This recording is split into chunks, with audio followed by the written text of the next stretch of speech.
আমরা কেন বুড়ো হই এই প্রশ্নটা জানেন আমাদের সবার মাথাতেই কিন্তু ঘোরে তাই না? বয়স বাড়বে এটা তো একটা স্বাভাবিক ব্যাপার, এটা তো আর এড়ানো যায় না। কিন্তু এর পেছনের আসল কারণটা ঠিক কি? মজার ব্যাপার হলো বিজ্ঞান কিন্তু এখন আমাদের কোষের ভেতরে থাকা সেই গোপন ঘড়ির রহস্যটা একটু একটু করে জানতে পারছে। দেখুন, একদিকে ভালো খবরটা হলো আমরা আগের চেয়ে অনেক বেশি দিন বাঁচছি। এটা তো দারুণ ব্যাপার, তাই না? কিন্তু আরেকটা দিকও আছে। দেখা যাচ্ছে আমাদের জীবনের একটা বেশ বড় অংশই কেটে যাচ্ছে অসুস্থতা আর কষ্টে। এই যে দুটো ব্যাপার, মানে লম্বা জীবন বা লাইফ স্প্যান আর সুস্থভাবে বেঁচে থাকা বা হেলথ স্প্যান, এই দুটোর মধ্যে যে একটা বড় ফারাক তৈরি হচ্ছে, সেটাই কিন্তু আজকের আলোচনার একেবারে কেন্দ্রে।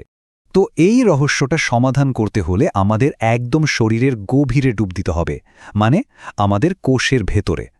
ভাবুন তো একবার, প্রত্যেকটা কোষের ভেতরেই যেন একটা ঘড়ি টিকটিক করে চলছে, একটা কাউন্টডাউন চলছে। প্রশ্নটা হলো কী কারণে এ ঘড়ির সময়টা ফুরিয়ে আসে? চলুন তাহলে প্রথম ক্লুটা খুঁজে বের করা যাক। আচ্ছা, এই ক্লুটা হলো টেলোমিয়ার। এটা কি জিনিস? আমাদের ক্রোমোজোমের একেবারে শেষ মাথায় একটা প্রোটেক্টিভ ক্যাপের মতো থাকে। এদের কাজটা বোঝার সবচেয়ে সহজ উদাহরণ হলো জুতার ফিতার মাথায় যে প্লাস্টিকের অংশটা থাকে ওটা। ওই প্লাস্টিকের ডগাটা যেমন ফিতাটাকে খুলে যেতে দেয় না, টেলোমিয়ারও ঠিক সেভাবেই আমাদের ডিএনএকে সুরক্ষিত রাখে।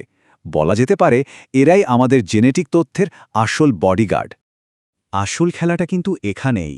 যখন একটা নতুন কোষ তৈরি হয় তখন তার টেলোমিয়ারগুলো বেশ লম্বা থাকে। কিন্তু সমস্যাটা হলো যতবার কোষটা ভাগ হয় এই টেলোমিয়ারগুলো একটু একটু করে ছোট হতে থাকে। মানুষের কোষের ক্ষেত্রে দেখা যায় প্রায় 50 বার ভাগ হওয়ার পর এই সুরক্ষা কবচটা প্রায় শেষ হয়ে যায়। আর তখন কোষটা আর ভাগ হতে পারে না, আর ধীরে ধীরে তার কাজ করার ক্ষমতাও হারিয়ে ফেলে। এই যে একটা শেষ সীমা, একেই বিজ্ঞানীরা বলেন হেফ্লিক লিমিট। কিন্তু গল্পে একটা টুইস্ট আছে। এখানেই সব শেষ না। ব্যাপারটা যদি শুধু কোষের কাজ বন্ধ করে দেওয়ার মধ্যেই থাকত তাহলেও হয়তো হতো। কিন্তু কিছু কোষ আছে যারা অকেজো হওয়ার পর উল্টো আমাদের শরীরের বিরুদ্ধেই কাজ করা শুরু করে, মানে রীতিমতো শত্রু হয়ে দাঁড়ায়। হ্যাঁ, এদেরকেই বিজ্ঞানীরা ডাকেন জম্বি সেল বা সেনেসেন্ট সেল বলে। নামটা কিন্তু একদম পারফেক্ট, কারণ এরা হলো সেই সব কোষ যারা নিজেদের ভাগ হওয়ার শেষ সীমায় পৌঁছে গেছে, কিন্তু মরতে রাজি নয়। বয়স বাড়ার সাথে সাথে এরা শরীরে জমতে থাকে আর আশপাশের সুস্থ কোষগুলোর ক্ষতি করার জন্য ক্ষতিকার কেমিক্যাল ছড়াতে থাকে। আর ডায়াবেটিস, কিডনি ফেলিয়ারের মতো বয়সজনিত অনেক রোগের পেছনেই এদের হাত আছে বলে মনে করা হয়। তবে ভালো খবর হলো বিজ্ঞানীরা কিন্তু বসে নেই। তারা এখন কোষের পর্যায়ে গিয়েই এই বার্ধক্যের কোডটা হ্যাক করার চেষ্টা করছেন। তারা এমন সব উপায় খুঁজছেন যাতে এই বিরক্তিকর জম্বি সেলগুলোকে শরীর থেকে বের করে দেওয়া যায় আর আমাদের কোষের ভেতরের ঘড়িটাকে আবার তরতাজা করে তোলা যায়। আর এই নিয়ে কিন্তু বেশ কিছু দারুণ গবেষণা চলছে। যেমন ধরুন, সেনোলিটিক্স নামে এক ধরনের ওষুধ নিয়ে কাজ হচ্ছে, যার কাজই হলো এই জম্বি সেলগুলোকে খুঁজে খুঁজে মেরে ফেলা। আর ইঁদুরের ওপর পরীক্ষায় এর ফল কিন্তু অবাক করার মতো। তারা প্রায় 30% বেশি সময় ধরে এবং আরও সুস্থভাবে বেঁচেছে। আর একটা জিনিস হলো NAD+ বুস্টার। এটা কোষের এনার্জি আর মেরামতের ক্ষমতাকে আবার জাগিয়ে তোলে। আর অবশ্যই স্টেম সেল থেরাপির কথা তো বলতেই হয়, যেটা শরীরে একদম নতুন ফ্রেশ কোষ সাপ্লাই দেয়। তবে এখানে একটা খুব জরুরি কথা বলে রাখা ভালো। এই সবগুলো গবেষণা কিন্তু এখনও পর্যন্ত ইঁদুরের উপর করা হয়েছে। তার মানে এই না যে এগুলো মানুষের উপরও ঠিক একইভাবে কাজ করবে, এটা নিশ্চিত করে বলা যায় না। কিন্তু বিজ্ঞানীরা এগুলোকে একটা প্রুফ অফ কনসেপ্ট হিসেবে দেখছেন, মানে এটা প্রমাণ করছে যে ব্যাপারটা সম্ভব। আর এটাই ভবিষ্যতের গবেষণার জন্য বড় একটা দরজা খুলে দিচ্ছে। কিন্তু সবচেয়ে অবাক করা ব্যাপার কি জানেন? আমাদের কোষের ভেতরের এই ঘড়িটাকে কন্ট্রোল করার সবচেয়ে বড় চাবিকাঠিটা কিন্তু কোনো দামি ল্যাবে নেই, সেটা আছে আমাদের নিজেদের হাতেই। হ্যাঁ, একদম এখনই। ব্যাপারটা অনেকটা এরকম যে আমাদের টেলোমিয়ারগুলো যেন আমাদের লাইফস্টাইলের সব কথা শোনে।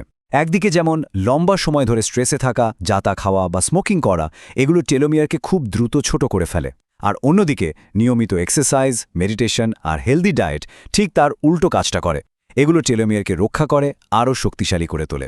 আর এটা কিন্তু শুধু মুখের কথা না, এর সলিড প্রমাণও আছে। UCSF-এর একটা গবেষণায় দেখা গেছে যারা হেলদি লাইফস্টাইল মেনে চলতে শুরু করেছেন তাদের টেলোমিয়ারের দৈর্ঘ্য প্রায় 10% পর্যন্ত বেড়ে গেছে। ভাবা যায়, কোষের পর্যায়ে গিয়েও কিন্তু পজিটিভ পরিবর্তন আনা সম্ভব।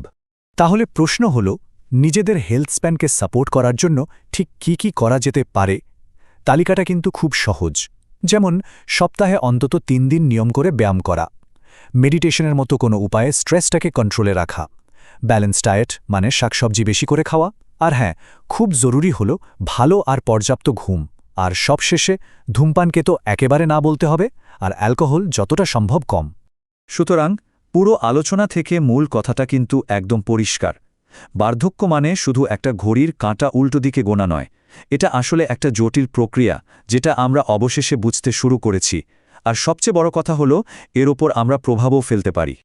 তাহলে শেষ প্রশ্নটা এটাই থাকলো, বয়স বাড়া বা বার্ধক্য এটা কি এমন একটা ভাগ্য যা আমাদের শুধু মেনে নিতে হবে, নাকি এটা এমন একটা প্রক্রিয়া যেটাকে আমরা ম্যানেজ করতে পারি?